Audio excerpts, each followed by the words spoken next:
दोस्तों नमस्कार, हाजिर है एक बार फिर से आज की बड़ी और ताजा खबरों के साथ। बस आपसे निवेदन है, कृपया वीडियो को लाइक कर दें, चैनल को सब्सक्राइब कर लें और घंटी बटन जरूर दबा दें। वही पहली बड़ी खबर है, किसान नेताओं ने कर दिया बड़ा ऐलान। विधानसभा चुनावों में बीजेपी के खिलाफ कैंपेन करेंगे किसान। बोले साल भर अपमान करने वालों के विरोध का आ गया समय। जी आपको बता दें कि किसान नेता गुरनाम सिंह चड़ूनी ने विधानसभा चुनावों में भाजपा के खिलाफ प्रचार करने का ऐलान कर दिया है। चड़ूनी ने कहा कि भारतीय किसान यूनियन उत्तर प्रदेश, उत्तराखंड और पंजाब में होने वाले विधानसभा चुनाव में भाजपा के खिलाफ प्रचार करेगी। कुरुक्षेत्र में संघ से जुड़े किसानों की राज्य स्तरीय बैठक में यह निर्णय लिया गया है। बैठक की अध्यक्षता करने वाले चड़ूनी ने कहा कि उन्होंने इन राज्यों में भाजपा उम्मीदवारों का विरोध करने का फैसला सबकी सहमति से लिया है। चड़ूनी ने अपने समर्थकों से पंजाब में उन निर्वाचन क्षेत्रों में जाने का आग्रह किया जहां चड़ूनी की संयुक्त संघर्ष पार्टी बलवीर सिंह राजेवाल के नेतृत्व वाले संयुक्त समाज मोर्चा के साथ में गठबंधन में 10 सीटों पर चुनाव लड़ रही है। उन्होंने हरियाणा से अपने समर्थकों से पंजाब पहुंचने और 20 फरवरी को होने वाले चुनाव के लिए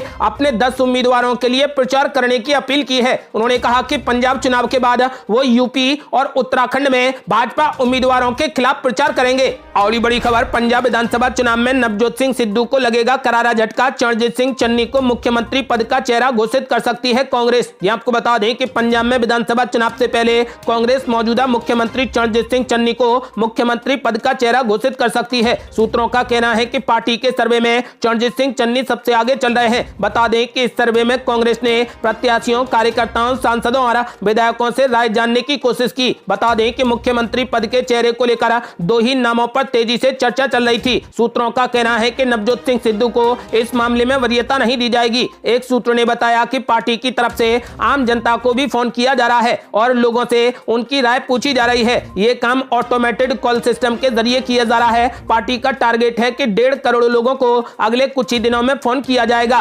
कांग्रेस के एक वरिष्ठ सदस्य ने बताया कि पार्टी इतने सारे प्रयास इसलिए कर रही है ताकि जो भी फैसला लिया जाए वो पूरे तरीके से पारदर्शी हो। जो भी इस सर्वे में पिछड़ जाएगा वो एक दूसरे पर कीचड़ नहीं उछालेगा। राहुल गांधी के सामने चरणजीत सिंह चन्नी और नवजोत सिंह सिद्धू दोनों ने ही स्वीकार किया था कि वे सर्वे के नतीजों को मानेंगे। आपको बता दें कि इसलिए कांग्रेस पार्टी सर्वे करा रही है। सूत्रों का मानना है कि कांग्रेस पार्टी चरणजीत सिंह चन्नी को ही मुख्यमंत्री पद का चेहरा घोषित करेगी। आपका क्या मानना है? पंजाब में मुख्यमंत्री चेहरे के तौर पर किसका नाम घोषित किया जाए? अपनी राय हमें वीडियो लाइक कर कमेंट बॉक्स में जरूर दें। और ये बड़ी खबर, सूची में नाम किसी और का और नामांकन किसी और का। समाजवादी पार्टी ने गुपचुप तरीके से बदल दिए कई उम्मीदवार। कुछ ने चुनाव लड़ने से कर दिया साफ इनकार। यहाँ आपको बता दें कि समाजवादी पार्टी ने एन मौके पर गुपचुप तरीके से कई उम्मीदवार बदल दिए हैं। स्थिति यह है कि पार्टी की ओर से घोषित सूची में नाम किसी और का है और बाद में नामांकन किसी दूसरे उम्मीदवार ने कर दिया। ये समस्या लगातार बनी हुई है। ऐसे में पार्टी के नेता दबी जुबान से ये भी कहने लगे हैं कि पर्चा दाखिल कर देना पार्टी का उम्मीदवार होने की कोई भी गारंटी नहीं है। समाजवादी पार्टी अब तक 218 उम्मीदवारों की सूची जारी कर चुकी है। इसमें कई स्थानों पर टिकट बदलने पड़े हैं। पार्टी ने अलीगढ़ से सलमान को उम्मीदवार घोषित किया था, लेकिन बाद में यहां से जफर आलम को उम्मीदवार बना दिया गया। सहारनपुर के देवबंद सीट पर काटके राणा और माविया अली के बीच में काफी विवाद रहा। अब यहां से काटके मैदान में है। मार्च से सपा ने संजय लाठर और रालोद उम्मीदवार योगेश ने पर्चा भर दिया था, लेकिन अब यहां से संजय लाठर मैदान में है। इसी तरीके से जालौन जिले को की कालपी सीट से पूर्व कैबिनेट मंत्री श्रीराम पाल को पार्टी की पहली सूची में उम्मीदवार घोषित किया गया था, लेकिन बाद में उन्हें मना कर दिया गया। यहां से अब कांग्रेस से आए विनोद चतुर्वेदी ने सपा उम्मीदवार के तौर पर पर्चा भरा है। कुछ ऐसी ही स्थिति बांदा के नरैनी की भी रही। यहां पार्टी ने दद्दू प्रसाद को उम्मीदवार घोषित किया, लेकिन पर्चा भरा है जिला पंचायत की पूर्व अध्यक्ष किरण वर्मा ने। सपा की ओर से जारी सूची में कानपुर के किदवई नगर से ममता तिवारी को उम्मीदवार घोषित किया गया था, लेकिन पर्चा भरा है अभिमन्यु गुप्ता ने। कुछ ऐसी ही स्थिति अन्य सीटों पर भी बनी है। आपको बता दें कि समाजवादी पार्टी में कई टिकट के लिए जूझ रहे हैं, तो कई टिकट मिलने के बाद मनचाही सीट नहीं होने की वजह से चुनाव लड़ने से साफ इनकार कर रहे हैं। आपको बता दें कि समाजवादी पार्टी ने गुपचुप तरीके से कई उम्मीदवार बदल दिए हैं, जिसके बाद कई उम्मीदवारों ने चुनाव लड़ने से साफ इनकार कर दिया है। और ये बड़ी खबर, मुख्यमंत्री योगी आदित्यनाथ ने पेश किया 5 साल का रिपोर्ट कार्ड। कहा यूपी को बनाया दूसरी सबसे सबसे बड़ी इकोनॉमी। ये आपको बता दें कि यूपी विधानसभा चुनाव में पूरी ताकत झोंक चुके राजनीतिक दल अपने अपने ढंग से मतदाताओं को आकर्षित करने का पूरा प्रयास कर रहे हैं। इस बीच आज मुख्यमंत्री योगी आदित्यनाथ ने लखनऊ में अपनी सरकार का पिछले 5 साल का रिपोर्ट कार्ड पेश किया। इस मौके पर मुख्यमंत्री योगी ने कहा कि उनकी सरकार ने 5 वर्षों में वो करके दिखाया है जो पिछले 70 वर्षों में नहीं हुआ। इन 5 वर्षों में यूपी देश की दूसरी सबसे बड़ी इकोनॉमी बन गया है। मुख्यमंत्री ने कहा कि प्रदेश में 18 वर्ष से ऊपर के सभी लोगों को कोरोना वैक्सीन दी जा चुकी है। मुख्यमंत्री योगी ने कहा कि यूपी में पुलिस सुधार की कभी भी उम्मीद नहीं थी, लेकिन उनकी सरकार ने जहां बड़े पैमाने पर नई भर्तियां की, वहीं पुलिस व्यवस्था को सुदृढ़ करने के लिए कई प्रभावी कदम उठाए। मुख्यमंत्री ने कहा कि पिछले 5 वर्षों में यूपी में ना तो कोई आतंकी घटना हुई और न ही कोई दंगा हुआ। विभिन्न प्रकार के अपराधों में उल्लेखनीय कमी आई है। 150 से ज्यादा अपराधी मुठभेड़ में मारे गए हैं और 3500 से ज्यादा अपराधी घायल हुए हैं। पूर्ववर्ती सरकारों पर हमला बोलते हुए मुख्यमंत्री योगी ने बसपा और सपा के कार्यकाल में हुए दंगों के आंकड़े पेश किए और कहा कि 2017 से पहले प्रदेश अराजकता का शिकार था। पुलिस का इस्तेमाल व्यक्तिगत स्वार्थों की पूर्ति के लिए किया जाता था, लेकिन मुख्यमंत्री योगी आदित्यनाथ ने ऐलान कर दिया है कि पुलिस व्यवस्था सुधरी है और गुंडों के लिए बुलडोजर चलता है। आपको बता दें कि मुख्यमंत्री योगी आदित्यनाथ ने साफ कर दिया है कि विकास के दम पर एक बार फिर से उत्तर प्रदेश में भाजपा की प्रचंड बहुमत के साथ सरकार बनेगी। और ये बड़ी खबर, भाजपा या फिर समाजवादी पार्टी, आखिर किसने उतारे सबसे ज्यादा दागी उम्मीदवार? एडीआर की रिपोर्ट में हुआ बड़ा खुलासा। आपको बता दें कि उत्तर प्रदेश चुनाव के पहले चरण के लिए 10 फरवरी को मतदान होना है। इसके लिए सभी प्रत्याशियों ने अपना अपना नामांकन दाखिल कर दिया है। यूपी चुनाव के पहले चरण में कुल 623 उम्मीदवार मैदान में हैं, जिनमें से 280 प्रत्याशी करोड़पति हैं। वहीं पहले चरण की 58 सीटों पर हो रहे चुनाव में समाजवादी पार्टी के सबसे ज्यादा 75% उम्मीदवारों पर आपराधिक मुकदमे दर्ज हैं। वहीं रालोद ने 59%, भाजपा ने 51%, कांग्रेस ने 36% और बसपा ने 34% टिकट आपराधिक छवि वालों को दिए हैं। आम आदमी पार्टी के भी 15% उम्मीदवार दागी हैं। एडीआर के अनुसार उत्तर प्रदेश विधानसभा चुनाव के पहले चरण के लिए 25% प्रत्याशियों के खिलाफ आपराधिक मामले दर्ज हैं, जिनमें से 12 महिलाओं के खिलाफ अपराध के आरोप हैं और 6 पर हत्या का आरोप है। आपको बता दें कि इस चुनाव में सबसे ज्यादा समाजवादी पार्टी के 75% उम्मीदवारों पर आपराधिक मुकदमे दर्ज हैं। और बड़ी खबर, प्रियंका गांधी का महिलाओं के नाम खुला खत, कांग्रेस प्रतिज्ञा पत्र की दिलाई याद, चुनाव में मांगा खुला समर्थन। ये आपको बता दें कि कांग्रेस महासचिव प्रियंका गांधी की तरफ से प्रदेश की महिलाओं को एक पत्र भेजा जा रहा है। इसमें कांग्रेस प्रतिज्ञा पत्र और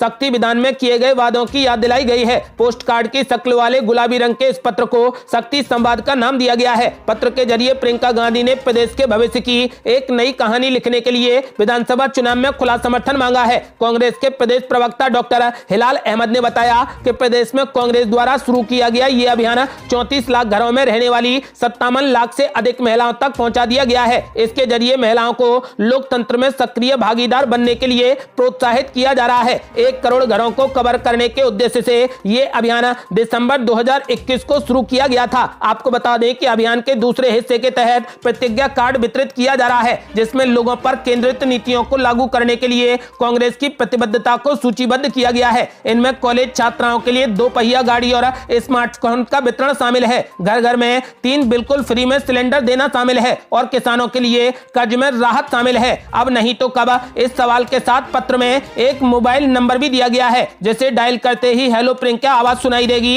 इसके साथ ही महिलाओं को यह बताया जाएगा कि महिलाओं से किए गए किस वादे का लाभ पाने के लिए कौन सा नंबर डायल कर पंजीकरण कराना होगा। आपको बता दें कि फिलहाल कांग्रेस ने यूपी फतेह करने के लिए बड़ी तैयारी कर रखी है। और ये बड़ी खबर, समाजवादी पार्टी के विधायक के विवादित बयान का वीडियो वायरल, मुकदमा हुआ दर्ज, कहा था बीजेपी ने मचा रखी है हिंदू गर्दी। ये आपको बता दें कि यूपी विधानसभा चुनाव में राजनीतिक दलों के नेता एक दूसरे पर खूब कटाक्ष करते नजर आ रहे हैं। कई बार ये नेता विवादित बयान देने से भी नहीं चूकते हैं। ज्यादातर समाजवादी पार्टी के नेता विवादित बयानों को लेकर चर्चा में आ रहे हैं। विवादित बयान का वीडियो वायरल होने के बाद उन पर प्रशासनिक कार्रवाई भी की जा रही है, लेकिन फिर ये नेता अनाप शनाप बयान देने से बाज नहीं आ रहे। सोशल मीडिया पर इस बार जो वीडियो वायरल हुआ है वो मेरठ से समाजवादी पार्टी के विधायक रफीक अंसारी का है। वायरल वीडियो में सपा नेता रफीक कहते दिख रहे हैं कि मौजूदा भाजपा सरकार ने बीते 5 सालों में खूब हिंदूगर्दी मचाई है। आपको बता दें कि उन्होंने कहा कि बीते 5 सालों में सरकार ने मुस्लिमों को दबाने की कोशिश की है। वो कह रहे हैं कि मेरठ के मुसलमान नौजवानों को कभी दबाया नहीं गया, लेकिन भाजपा ने आपको दबाने की कोशिश की है। हालात ठीक नहीं है, उनकी सरकार बनी तो मेरठ में गुंडे होंगे। वो आगे कहते हैं कि इस सरकार ने आपको दबाने, कुचलने और खत्म करने का काम किया। इस सरकार के हालात बहुत खराब हैं, लेकिन इस सरकार से लड़ने के लिए कोई ताकत हमारे पास नहीं है। सपा विधायक रफीक अंसारी का यह वीडियो सोशल मीडिया पर वायरल होते ही पुलिस प्रशासन हरकत में आ गया। पुलिस ने विधायक रफीक के खिलाफ विवादित बयान देने के मामले में अब मुकदमा दर्ज कर लिया है। और बड़ी खबर, अब हाथों में गन्ना लेकर निकल पड़े अखिलेश यादव बीजेपी पर पड़ रहे भारी। यहां आपको बता दें कि उत्तर प्रदेश के विधानसभा चुनाव की शुरुआत पश्चिमी यूपी यानी गन्ना की बेल्ट से होने जा रही है। वैसे तो हर चुनाव में यूपी के इस हिस्से में गन्ना फोकस में रहता है, लेकिन इस बार गन्ना के साथ जिन्ना की भी खूब चर्चा हो रही है। समाजवादी पार्टी के अध्यक्ष अखिलेश यादव के मुंह से पिछले दिनों जैसे ही जिन्ना निकला, भारतीय जनता पार्टी ने इसे लपक लिया। बीजेपी की आक्रामक घेराबंदी की काट के लिए अब अखिलेश यादव को हाथों में गन्ना लेकर प्रचार करना पड़ रहा है। शामली में जब अखिलेश यादव ने जयंत चौधरी के साथ में प्रचार किया तो दोनों नेता हाथ में गन्ना लिए दिखे। आपको बता दें कि दरअसल बीजेपी इस चुनाव को गन्ना बनाम जिन्ना की लड़ाई बता रही है। समाजवादी पार्टी पर जिन्ना और पाकिस्तान प्रेम होने का आरोप लगाकर बीजेपी ये दावा कर रही है कि केवल वही गन्ने की बात कर सकती है। बीजेपी गन्ना किसानों को रिकॉर्ड भुगतान का दावा करते हुए वादा कर रही है कि यदि 15 दिनों के भीतर किसानों को भुगतान नहीं हुआ तो ब्याज भी मिलेगा। लड़ाई को गन्ना बनाम जिन्ना बनाने से बीजेपी दोहरा फायदा देख रही है। एक तरफ गन्ना के नाम पर वो किसानों को अपने पाले में लाने की कोशिश कर रही है, तो दूसरी तरफ जिन्ना के बहाने ध्रुवीकरण और राष्ट्रवाद को हवा देने की कोशिश की जा रही है। बीजेपी की रणनीति को भांपते हुए जयंत चौधरी और अखिलेश यादव बीजेपी के अभियान की काट निकालने में जुटे हैं। हाथ में गन्ना लेकर प्रचार को भी इसी अभियान का हिस्सा माना जा रहा है। और ये बड़ी खबर, अखिलेश यादव ने बीजेपी पर बोला जोरदार हमला, कहा पहले चरण का चुनाव किसानों का। जयंत चौधरी बोले गन्ना जीतेगा जिन्ना हारेगा। ये आपको बता दें कि उत्तर प्रदेश विधानसभा चुनाव के मद्देनजर सपा अध्यक्ष अखिलेश यादव और आरएलडी चीफ जयंत चौधरी दोनों मिलकर बीजेपी पर हमलावर हैं। अखिलेश यादव ने कहा कि पहले चरण का चुनाव किसानों का चुनाव होने वाला है। जयंत चौधरी ने कहा कि हमारा लक्ष्य है कि गन्ना जीतेगा और जिन्ना हारेगा। उधर यूपी चुनाव के लिए बीजेपी 5 फरवरी को अपना संकल्प पत्र जारी करेगी। गृह मंत्री अमित शाह, बीजेपी अध्यक्ष जेपी नड्डा और मुख्यमंत्री योगी की अध्यक्षता में घोषणा पत्र जारी किया जाएगा। कार्यक्रम में धर्मेंद्र प्रधान भी मौजूद रहेंगे। आपको बता दें कि अखिलेश यादव ने साफ कर दिया है कि पहले चरण का चुनाव किसानों का चुनाव होगा। वहीं जयंत चौधरी ने भी ऐलान किया है कि गन्ना जीतेगा और जिन्ना हारेगा। आपके अनुसार इस बार उत्तर प्रदेश में किसकी सरकार बनेगी? अपनी राय हमें वीडियो लाइक कर कमेंट बॉक्स में जरूर दें। आज के लिए बस इतना ही। यदि आपने अभी तक हमारे चैनल को सब्सक्राइब नहीं किया है तो कृपया